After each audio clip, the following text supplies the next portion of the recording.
He died too soon, leaving his 2 young sons behind. Years later, their uncle opened the old garage, and what he revealed changed everything. Subscribe to the channel and write in the comments where you're watching this video. The house had never been large or impressive, yet it was filled with the kind of warmth that could not be measured by size or wealth.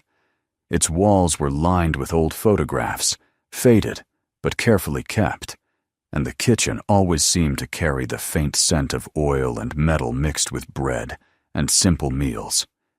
For 2 boys of 10, it was the center of their world. Their father, a quiet man with rough hands and a patient smile, held it all together.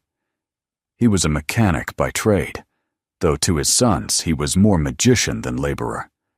They watched him return from long days at the workshop with grease under his nails and fatigue in his shoulders, but somehow still find energy to ruffle their hair or help with schoolwork. Life had not been easy for him. Their mother had died when the boys were too young to understand what death really meant.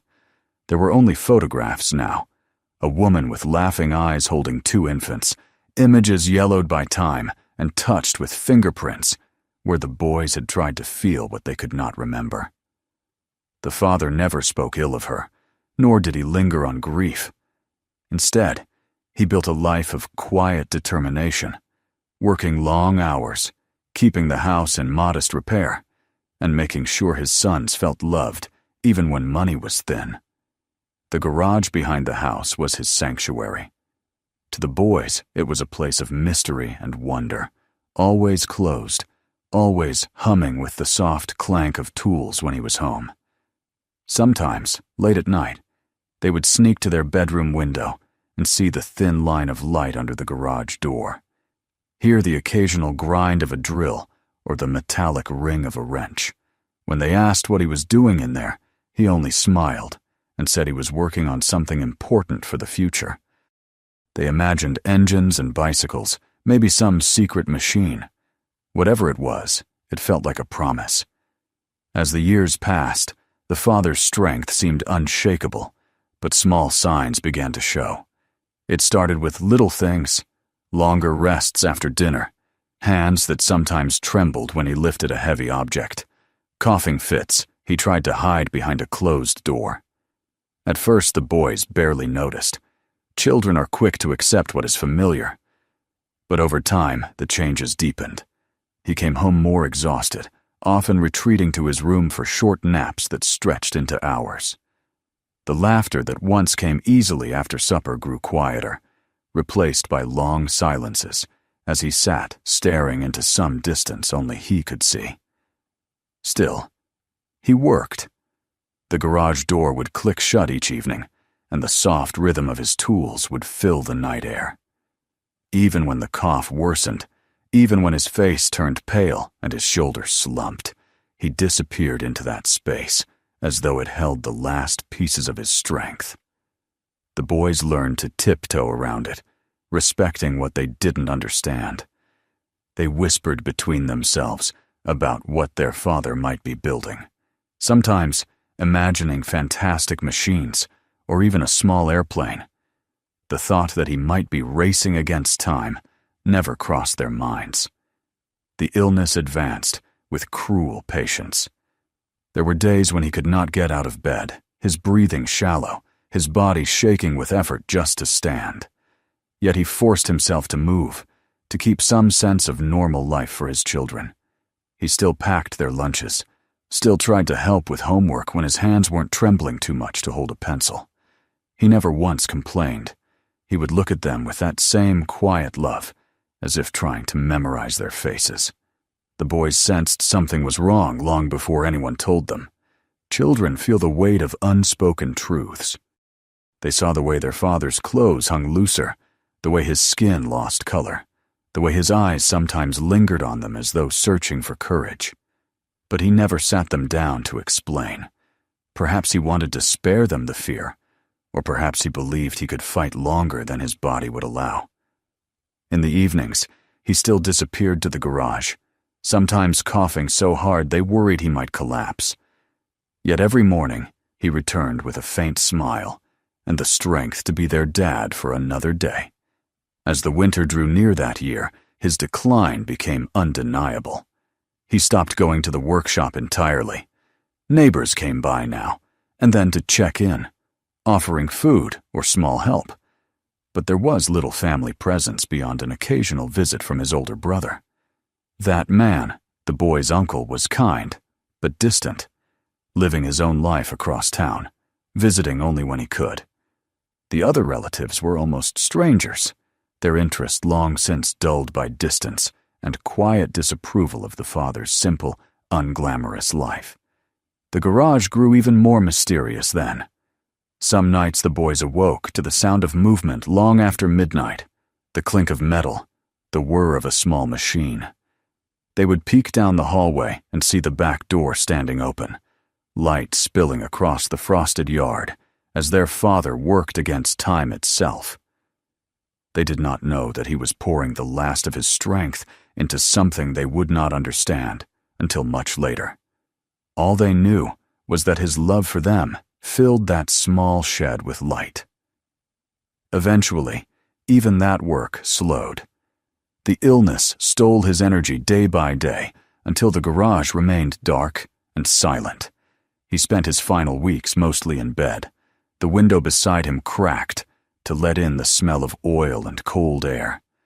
The boys would sit with him, small hands clutching his larger ones, frightened but trying to be brave. He still managed faint smiles, still reached out to smooth their hair or squeeze their fingers. On his better days, he whispered encouragements, though his voice had grown thin and uneven. No doctors promised hope anymore. It was just time, slipping away quietly. The father faced it with the same quiet dignity that had shaped his whole life. There were no angry outbursts, no dramatic speeches, only patience, love, and a certain determination that his boys would feel secure, even when he was gone. He spent his last lucid hours writing notes, sorting through papers, making small arrangements no one else seemed to care about. He hid them where he believed they would one day be found. He kept the garage locked. The morning he died was cold and pale. The boys woke to the sound of stillness, a kind of silence deeper than any they had known before. Their father lay peacefully, his face softened by the quiet, his hand still warm when they held it. He slipped away without a word, and the world for them changed in an instant. The house, once a fortress of safety, felt impossibly large and hollow. Grief swept in like a tide, confusing and suffocating. In the days that followed, the weight of adult decisions fell on shoulders far too young to carry it. Papers needed signing. Arrangements had to be made. The boys, dazed and frightened, could do little but follow instructions. Relatives appeared only to shake their heads and murmur about expenses. Some questioned why so much should be spent on a man who, in their eyes, had done so little with his life.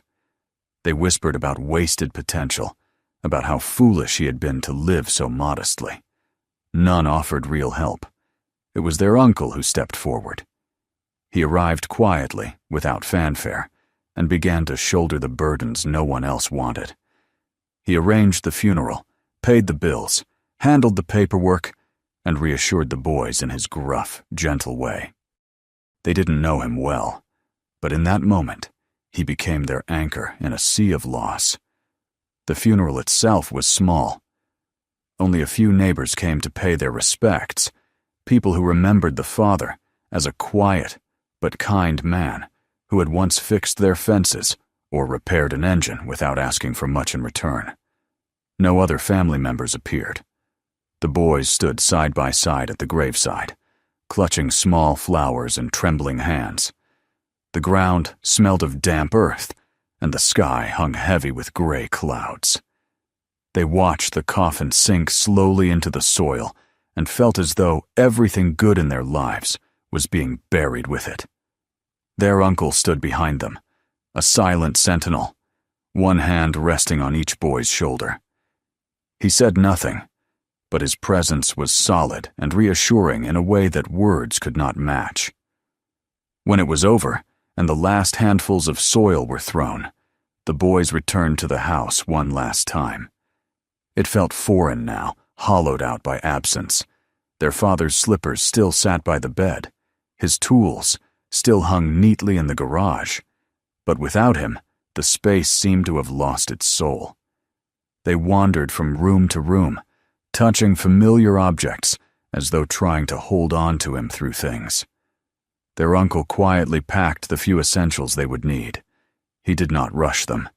He let them grieve in silence, understanding better than anyone that some losses cannot be softened by talk. That night, they left the only home they had ever known and went to live with him. His house was smaller, humbler still, but alive with warmth that he tried awkwardly to offer. He was not their father, and never tried to be, but he promised himself he would not let them be lost.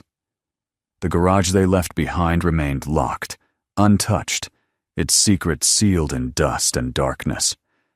For the boys, the pain was raw and overwhelming, but there was also a faint thread of security now. They had someone. They were not entirely alone. What they could not know was that the story their father had begun was far from finished. Somewhere in that locked garage, under the weight of silence and grief, waited the final gift he had prepared for them. They were still too young to understand. The time would come, but not yet. The days that followed their father's death passed in a blur of confusion and exhaustion. The two boys, still small enough that their feet barely touched the floor when they sat at the kitchen table, woke each morning hoping for a sound that would tell them everything had been a bad dream. But the house was silent now, in a way it had never been before. It was the kind of silence that seeped into the walls and settled in the corners, heavy and unyielding. The chair where their father used to drink his morning coffee remained empty. His work jacket still hung on the hook by the door, and the smell of motor oil that usually drifted from the garage seemed to have grown faint and distant. Grief moved slowly but powerfully, like a tide creeping over every part of their small world. The practicalities of death arrived swiftly, cold and indifferent to their pain. Strangers from the funeral home came to speak in quiet, measured voices about costs, paperwork, and schedules. Words like certificate, plot, and embalming floated past the boys as though they belonged to another language. They understood only one thing. All of this was expensive, and no one seemed eager to help. Their father had lived a modest life, leaving behind little more than the house, the tools, and the locked garage. There was no savings to cover the price of dying. Relatives began to appear, not out of love or grief, but out of obligation and curiosity. An aunt they barely remembered arrived one afternoon and stood in the doorway looking around as if appraising what could be sold. She clucked her tongue, said how sad it all was, and quietly advised that they keep things simple, that a man like their father didn't need much of a send-off. Another cousin called to ask who would be paying, her tone more businesslike than sorrowful.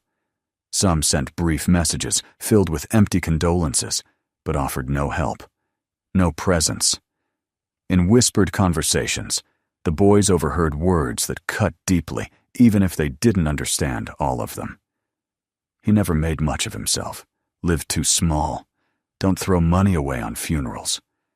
They might have been left adrift entirely, if not for the man who arrived one gray morning and changed the course of their lives. He came without ceremony, driving an old pickup that rattled over the cracked driveway. When he stepped out, the boys recognized him instantly, despite having seen him only a few times before. It was their uncle, their father's older brother. Taller, heavier set, with a face lined by years of work and worry, he carried himself with a quiet steadiness that was unfamiliar but somehow comforting. He hugged them both without hesitation, a strong, brief embrace that said more than any words could have managed. He didn't ask if they needed him. He simply took charge. Within hours, he was on the phone with the funeral home, sorting through contracts and bills. He spoke firmly but without aggression, negotiating costs, insisting on respect for his brother, even when money was tight. The boys watched from the doorway as this man, this almost stranger, fought for their father's dignity in a way no one else seemed willing to do. When others suggested cutting corners, he refused. When someone implied their father hadn't earned anything better, he went silent in a way that made the room colder, then said, "He was my brother." And that was the end of the discussion. The funeral itself came under a low, slate-colored sky. Rain threatened, but never fully fell, leaving the air damp and heavy. Only a handful of people gathered, a neighbor who had once shared tools, a man from the workshop who owed their father a favor, an elderly couple who had lived down the street for decades. Family was almost entirely absent. The few who came stood off to the side, whispering about costs or checking their watches. But the uncle stood solidly beside the boys, one hand on each of their small shoulders, anchoring them as the casket was lowered into the waiting earth. He had paid for the simple but dignified coffin, the modest flowers, and the burial plot no one else wanted to claim. For the boys, the service was both surreal and painfully real. They watched the wooden box disappear beneath the ground, the sound of dirt striking the lid ringing in their ears like thunder. They clutched their small bouquets, unable to stop their tears. Everything about the moment felt wrong, not just the loss, but the absence of the people who should have cared. Their father had lived a quiet, hard-working life, and now, even in death, the world seemed eager to dismiss him. When the last handful of soil was thrown, and the mourners began to drift away, the uncle didn't rush them. He stayed, silent and unmoving, letting the boys stand as long as they needed, their shoes sinking into the damp grass. At last, when their tears had slowed and exhaustion began to weigh them down, he guided them gently back to his truck. The ride away from the cemetery was quiet except for the low hum of the engine. Neither boy spoke, but both felt the steady presence of the man who now seemed the only solid thing left in their collapsing world. Back at their father's house, the uncle moved through the rooms with deliberate care. He didn't touch anything he didn't have to, respecting the small sanctuary their father had built. The boys trailed behind him, numb and watchful, as he gathered the essentials: clothes, school books, the few keepsakes that could fit in bags. He did not comment on the photographs, the worn furniture, or the locked door of the garage. He paused there for a moment, hand brushing the handle, and then moved on. The boys noticed, but were too drained to ask. Some part of them sensed that whatever lay behind that door was not meant for now. That night, the three of them left the house behind. As the truck pulled away, the boys watched their home shrink in the side mirror. The sagging porch, the bare winter trees, the dark garage standing sentinel in the yard. It felt like leaving their father behind a second time, but they had no choice. The uncle drove steadily, saying little, but his presence filled the cab with a kind of muted safety. When they finally reached his house, a modest single-story place with peeling paint and the smell of wood smoke, the boys were too tired to feel much of anything. Life there was different, but not unkind. Their uncle lived simply, working long hours with his hands just as their father had, though in construction rather than mechanics. The house was small but warm, its kitchen cluttered but inviting. He cleared a room for the boys, bringing in 2 mismatched beds and a dresser that smelled faintly of sawdust. There were no grand speeches or false promises. Instead, he showed his care in quiet, practical ways, making sure they ate, helping with school forms, leaving the porch light on when he came home late from work. Grief did not vanish, but in this new home, it softened enough for the boys to breathe again. They still dreamed of their father at night, still woke sometimes, expecting to hear his voice. But the steady rhythm of their uncle's household gave them a fragile sense of security. Over time, trust grew. He became not a replacement for their father, but a new kind of anchorless warm, perhaps, but reliable in a world that had so suddenly betrayed them. Years began to pass. The boys grew taller, their faces lengthening into young men's features. School consumed their days, chores and helping their uncle filled evenings. They learned to fix small things around the house, to cook simple meals, to stand on their own feet in ways their father would have been proud of. Yet a quiet longing remained, a question that grew stronger with age. Who had their father truly been beyond the small life they remembered? What had he spent all those nights building in the garage, and why had he kept it secret? Their uncle did not speak much about his brother. He would share a story now and then, a memory of their childhood, a glimpse of the man behind the grease and exhaustion, but he seemed to hold something back. He never mentioned the garage. He never brought up what had been left behind. The boys noticed but did not press. Something in his silence suggested it was not yet time. Still, he returned to that house more than once. On quiet weekends, while the boys were busy with school or chores, he would drive there alone. He would check the locks, make sure the roof was holding, clear snow from the porch. And always he would stand for a long moment outside the garage, looking at the door as though it were keeping watch with him. Then he would leave, locking it behind him each time. He was protecting something of that the boys were sure, even if they didn't know what. By the time they reached their teenage years, the mystery had become a steady undercurrent in their lives. They were grateful to their uncle, loved him in their own quiet way, but the longing for their father's untold story never faded. They wanted to know what he had been working on, what dreams he had harbored beyond the simple life everyone assumed he lived. And though they didn't realize it yet, their uncle was waiting too. Waiting for the day when they would be old enough, steady enough, to face the truth he had guarded for them. The garage remained locked, silent and untouched through the seasons. Snow gathered on its roof in winter, vines crept along its walls in summer, and each year it grew more like a relic of another life. But inside, undisturbed, the last pieces of their father's love waited patiently. The time to discover them was drawing nearer, though none of them could yet say when the door would finally open. Time moved quietly in their uncle's house, steady and unremarkable, and yet beneath the surface, something was always waiting. The two boys grew from children into lanky teenagers, their faces losing the softness of youth and taking on the edges of young men. School and small jobs filled their days. On weekends, they sometimes worked alongside their uncle, hauling lumber, sweeping out job sites, or helping fix whatever needed fixing around the modest home. They became capable and independent in ways their father would have admired.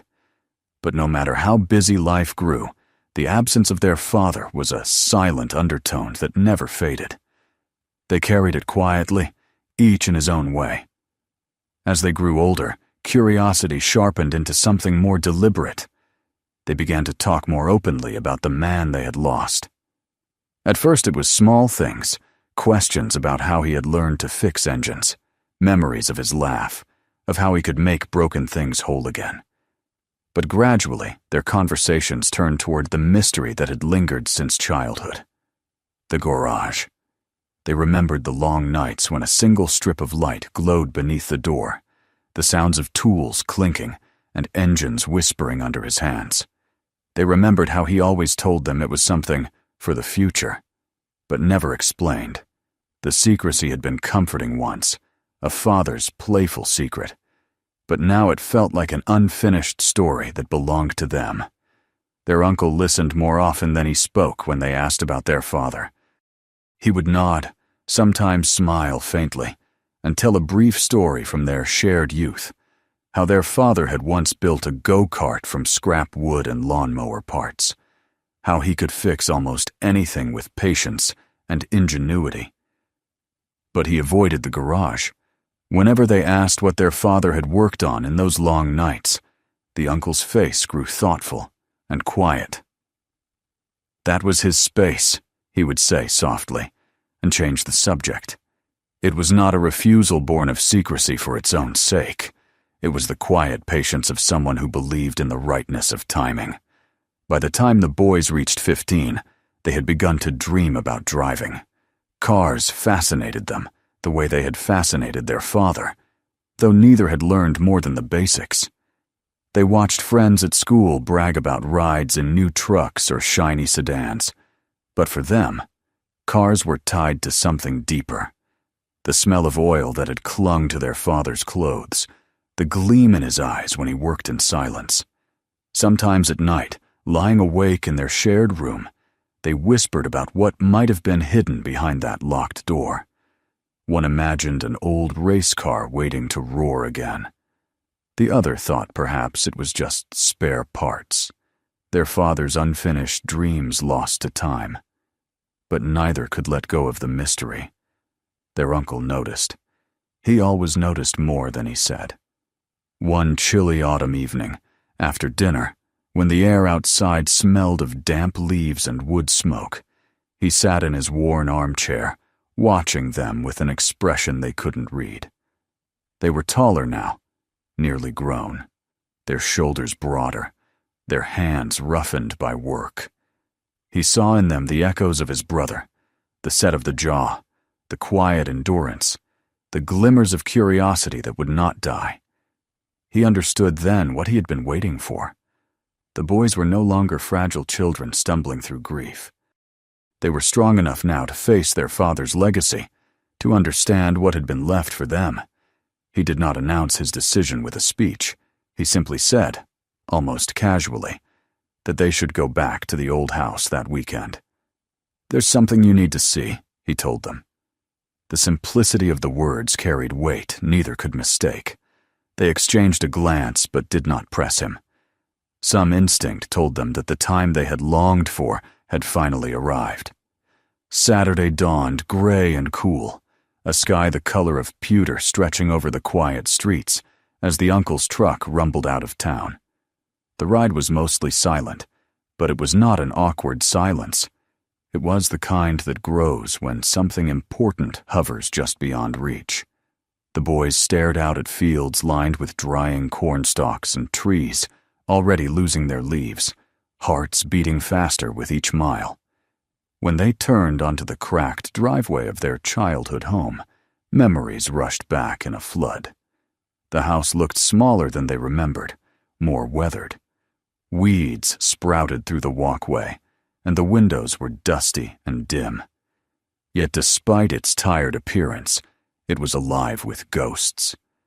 They stepped out slowly, the crunch of gravel under their shoes echoing louder than seemed possible. The air smelled of damp wood, and faintly of the oil that had once soaked into the earth around the garage. The house stood silent, patient, like a sleeping animal waiting to be acknowledged. Inside, time had stood still. Furniture sat where it had been the day they left. Their father's chair still faced the window, empty but familiar. Dust lay across surfaces like a soft veil, but nothing had been disturbed. Each step stirred memories. Bedtime stories read in the living room, breakfasts at the small table, the quiet hum of their father's work in the night. Their uncle let them take it in without hurry. He moved through the house with the same deliberate care he had shown years ago, pausing now and then but saying little. He seemed to know that this was not a moment to fill with words. At last, he led them toward the back door, the one that opened to the small yard where the garage stood. The boys followed, hearts pounding so hard they felt it in their throats. The garage looked just as it had the day they'd driven away. Paint flaking from its door, roof sagging slightly with age, vines creeping up the sides. The padlock on the handle was rusted, but intact. For a long moment they stood there, staring.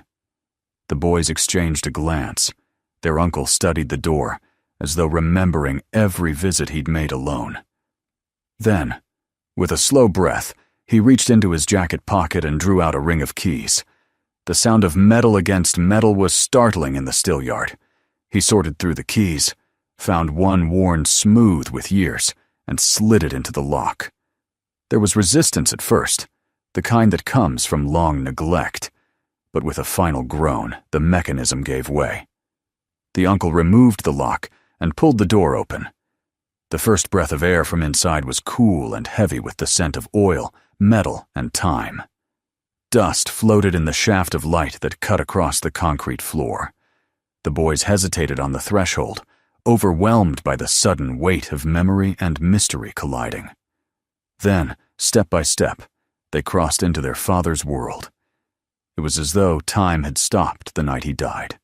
Tools lay neatly on benches, some mid-use, as if waiting for a hand to return. Shelves sagged under the weight of jars filled with bolts and screws, labeled in his precise, slanted handwriting. Against one wall stood a workbench, cluttered with notebooks, yellowed sketches, and stacks of parts whose names they didn't know. The air was thick with dust, but also something warmer, an echo of their father's presence. They could almost imagine him turning toward them with a grin smudged by grease, telling them to hand him a wrench. Their eyes, however, were drawn almost immediately to the far side of the garage. There, looming in the dim light, were two enormous shapes hidden beneath heavy tarps. The outlines were unmistakable even under years of dust. Long hoods, curved roofs, the stance of machines built to move. The boys froze, hearts thundering. Every childhood suspicion, every night of wondering what their father had built, now stood before them waiting to be revealed. The uncle said nothing. He simply nodded toward the shapes and stepped back, as if to give them the honor. With trembling hands, the older twin approached the first tarp. The fabric clung stubbornly, stiff from years of disuse, but with a sharp pull it slid free, unleashing a cloud of dust that sparkled in the light. What stood beneath made both boys gasp. It was a car, not some rusted wreck, but a sleek, beautiful machine, even in its unfinished state. Its body was bare metal in some places, primer gray in others, the lines bold and purposeful. The design was striking, a mixture of classic sports car curves and something their father had clearly adapted himself. The seats were missing, the engine bay half empty, wires and hoses waiting for completion. But even in its incomplete form, it was extraordinary. It was not a hobbyist's toy. It was the work of a man who had dreamed deeply and dared to build. The younger brother's eyes filled with tears as he reached out a shaking hand to touch the cold metal. It was real. Their father had been building this for them, not as a mechanic tinkering for fun, but as a father leaving behind something that spoke louder than words. They turned to the second tarp together. This one came away easier, sliding to the floor with a heavy whisper. Beneath it stood another car, slightly different but equally stunning. Lower to the ground, sharper in design, its frame already painted a deep, faded blue. It too was unfinished doors not yet hung, engine missing key parts, but its intent was clear. 2 cars, 2 sons. Their father had poured his final strength into creating a future for each of them. For a long time they simply stood there, overwhelmed. The uncle moved quietly among the workbenches, giving them space, but watching with eyes that shone with something between pride and sorrow. He had known what waited here all along. He had kept it safe, locked away from greedy hands and careless hearts, until the day his brother's sons were ready to inherit not just objects, but a legacy. The boys walked slowly around the cars, touching the frames, peering into unfinished interiors. Everywhere they looked, they found pieces of their father. His careful handwriting on masking tape labels, the neat arrangement of bolts and parts, the half-finished wiring tucked away with patience. They noticed stacks of notebooks on the workbench and opened one to find drawings and calculations, engines carefully mapped out, parts listed, notes about speed and safety. It was like discovering a conversation they had been waiting to have for years. Through these pages he was speaking to them, telling them who he was, a dreamer, a craftsman, a man who believed enough in his sons to build something extraordinary for them, even as his body failed. Tears came freely then, quiet and unstoppable. They cried for the father they had lost, for the nights they hadn't understood, for the love that had worked itself into bolts and blueprints while they slept. They cried for all the times they had wished for a sign that he was still with them, and now here it was, tangible and powerful. The cars were not just machines. They were proof that he had seen their future, even when he knew he might not be part of it. The uncle finally stepped forward, placing a heavy, steadying hand on each of their shoulders. He didn't need to say much. His silence was full of meaning. This was your father. This is what he wanted for you. He had guarded it, not for himself, but because he believed someday you would be ready. Now you are. The garage, once a place of mystery, had transformed into a cathedral of memory. It was no longer just a locked shed behind an old house. It was the truest portrait of their father's heart, a place where love had taken the shape of engines and steel, where hope had been built, bolt by bolt, in the quiet of the night.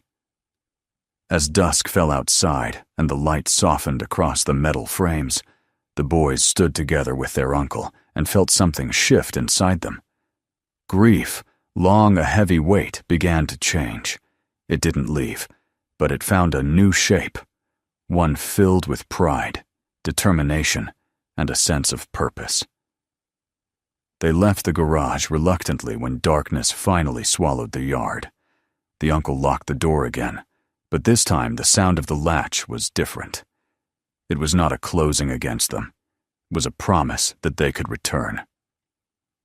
The boys walked back to the truck, changed, hearts swollen with sorrow and strength all at once. For years they had lived with the ache of not knowing who their father had truly been. Now, they understood more than they ever dreamed. He had not left them empty. He had left them a mission, a love expressed not in words, but in creation. As the truck rolled down the dark road toward the uncle's house, the boys stared out the window, silent but awake in a way they had not been since the day they buried their father. The shapes of the cars stayed vivid in their minds, the unfinished steel gleaming under dust, waiting. They understood now why their uncle had waited, why he had guarded that place so fiercely. Some gifts need time to be recognized, and now that they had seen, nothing in their lives would ever be the same again. The drive back from their childhood home was quiet, but not in the way grief had once made silence heavy. It was a different kind of quiet, now charged, alive, full of unspoken understanding. The boys sat side by side in the cab of their uncle's old truck, staring out at the night-lit fields and the faint glow of distant farmhouses.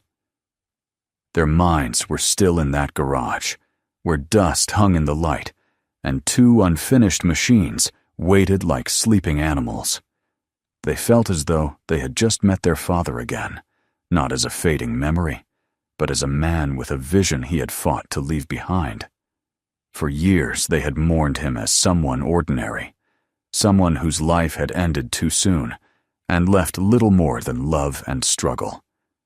Now they knew he had dreamed bigger than anyone realized. The revelation stirred something powerful and new, a desire to honor him, not with words or rituals, but with action. Their uncle sensed the change without needing to be told. When they pulled into his driveway and stepped out beneath the cold stars, he didn't ask what they were thinking. He knew. Instead, he clapped each of them once on the back and simply said, "We'll talk tomorrow." Then he left them to sit on the porch together, staring into the darkness, unable to sleep for the weight of what they had seen. They didn't need to speak much. They both felt the same pull. The garage wasn't just a relic, it was a challenge, a call left for them to answer. The next morning, the house was filled with the smell of coffee and sawdust. Their uncle sat at the kitchen table going through a stack of bills, his glasses perched low on his nose. When the boys came in, still heavy-eyed but alert, he looked up and studied them for a long moment. Then, in his slow and deliberate way, he asked what they thought. It wasn't a question about the past, it was about the future. They didn't hesitate. Each of them said, almost at the same time, that they wanted to finish what their father had started. The man nodded once, a simple, solemn gesture that seemed to hold both pride and concern. He reminded them that it would not be easy. The cars were complex, unfinished, and had sat untouched for years. Tools would break, parts would be expensive, knowledge would need to be learned from scratch. But he didn't discourage them. He only made sure they understood the weight of what they were choosing. When they both answered with the same unwavering seriousness he had seen in his brother's eyes years before, he said quietly, "Then we'll find a way." That decision marked the beginning of a new life for the brothers. School still demanded their time. Chores still needed doing. But now every spare moment turned toward the legacy waiting in that dusty garage. Their uncle drove them back the following weekend, this time with purpose. The lock came off, the doors swung wide, and daylight poured over the sleeping cars, as though blessing the work to come. The boys stood there a long time, feeling the enormity of the task, but their fear was tempered by determination. They began with small, careful steps, sweeping the floor, organizing their father's notes, cataloging tools, and trying to make sense of his meticulous sketches. At first, frustration came often. The notebooks were detailed but dense with technical terms they didn't understand. The engines, beautiful but incomplete, seemed to mock their inexperience. Bolts seized with rust, wires had frayed, and some parts had vanished or corroded with time. More than once they left the garage at night with sore hands and aching hearts, wondering if they had taken on more than they could handle. Yet each time doubt crept in. The memory of their father's quiet perseverance steadied them. He had built these machines while sick, exhausted, and alone. They were healthy, strong, and had each other and their uncle. Their uncle became their greatest ally. Though he wasn't an expert mechanic, decades of working with his hands gave him practical wisdom. He showed them how to free a frozen bolt without breaking it, how to use leverage instead of brute force, how to keep a workspace safe and efficient. When problems exceeded his knowledge, he helped them find solutions. He called in favors from old friends, tracked down retired mechanics who still knew how to work with older engines, and even taught the boys how to navigate junkyards and online forums for rare parts. He never took over the project. He guided, encouraged, and stood back enough for them to learn through trial and error. Bit by bit, the garage began to change. The smell of fresh oil returned. The cold, silent air filled with the sound of wrenches clanking and drills humming. The boys discovered the rhythm of hard work, the patience to try, fail, and try again until a stubborn piece finally fit.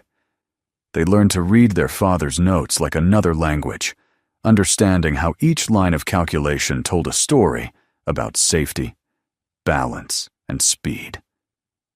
Every page felt like a quiet conversation with the man they had lost.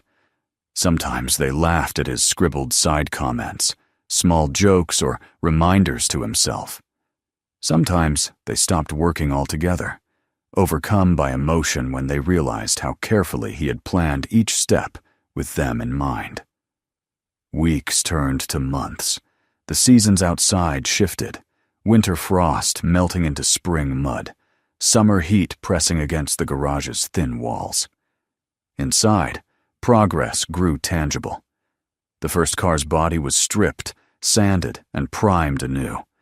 The frame gleamed with fresh paint, the color of deep charcoal, chosen because they thought their father would have liked its understated strength. They rebuilt the suspension piece by piece, cleaned the wiring, replaced worn hoses.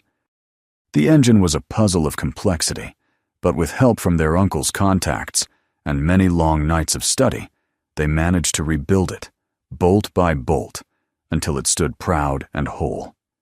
The second car proved even more challenging. Its design was sleeker, more ambitious, and much less complete. They argued sometimes, two brothers with different ideas about how to proceed, but those arguments ended as quickly as they began.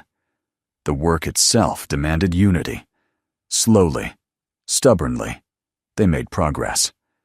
They learned to weld with precision, to shape panels, to tune parts until they sang together. Along the way, they became not just brothers, but partners, each compensating for the other's weaknesses, each sharing in small victories and setbacks alike. Through it all, their uncle remained a constant presence. He never let them quit, though he also never pushed beyond what was healthy. When money grew tight, he found ways to help, taking extra jobs, selling old tools he no longer used, sometimes slipping bills into their hands with the excuse of gas money, when he knew it would go toward a rare part instead. On late nights when frustration had them near tears, he would appear quietly with sandwiches or coffee, saying nothing but making sure they ate and rested before trying again. In those moments, they felt the deep, unspoken bond that had formed, a man honoring his brother by raising the boys he left behind, and two sons slowly becoming the men their father had hoped they would be. As the years of work stretched on, the project became more than just finishing cars. It became a journey of healing. The garage, once a tomb of grief, transformed into a place of light and purpose. They talked there about life, about their father, about who they wanted to be. They learned patience, resilience, and the satisfaction of creation.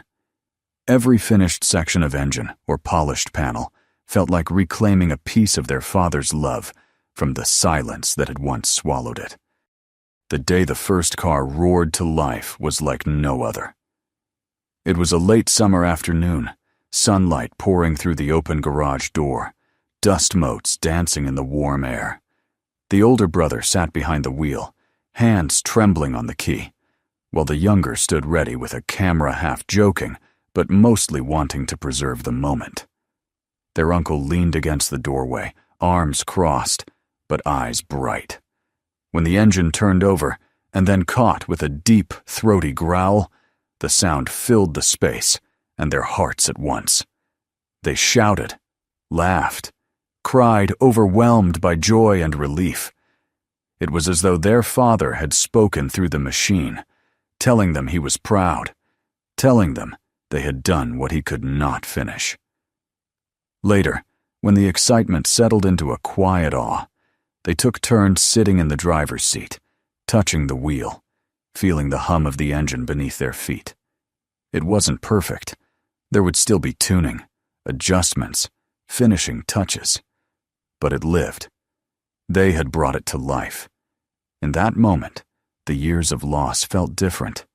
The grief was still there, but now it was joined by triumph, love, and a deep sense of connection that death had failed to erase. The second car would take more time, but they were no longer intimidated. They knew now that they could build, that they could carry forward what their father had started.